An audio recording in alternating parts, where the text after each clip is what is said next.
When Chawat Nas the Tk'emlups Residential School 10 years. I attended the residential school for 10 years. Survivors of the Kamloops Indian Residential School, like Evelyn Camille, shared their stories after details of the discovery of 215 children were released. Members of the Tk'emlups to Secwépemc community held a press conference in Kamloops to give details on the discovery and where they plan to go next. Ground-penetrating radar specialist Dr. Sarah Beaulieu was part of the team to find the remains of those children.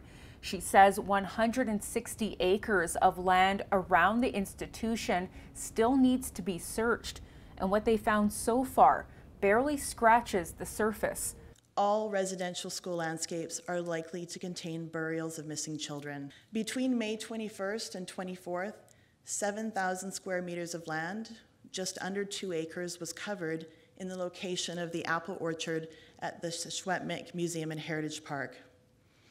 This area of interest was chosen for the survey based on a number of factors. First, the Knowledge Keepers' oral histories that recall children as young as 6 years old being woken in the night to dig holes for burials in the apple orchard.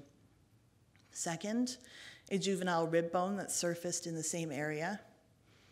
Third, a juvenile tooth that was excavated from a shovel test pit during an impact assessment conducted by Simon Fraser University's archaeology department. Beaulieu says Indigenous values, protocols, and help from community members were essential. Cultural protocols are as equally important as the science behind GPR.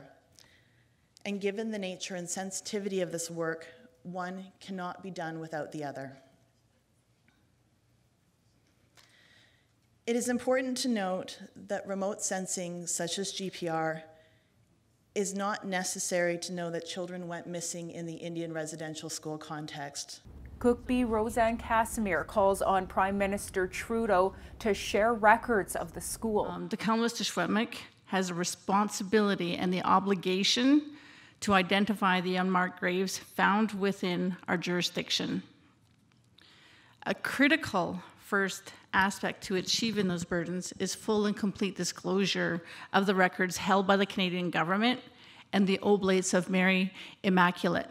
Newly elected APTN National Chief Roseanne Archibald says she is urgently working on the issue of the residential school sites across the country. I did bring it up with the Prime Minister when I had my congratulatory call with him, and indicated that on our first formal call, this was a priority to ensure that First Nations had the resources and the funding to really complete this work. Moving forward, Cookbee Casimir says programs will be available for Tk'emlups that will reflect values and culture, as well as an oral telling project from residential school survivors. The residential schools were specifically built to take the Indian out of us, to take away our language, culture, and traditions, and to make us some astute.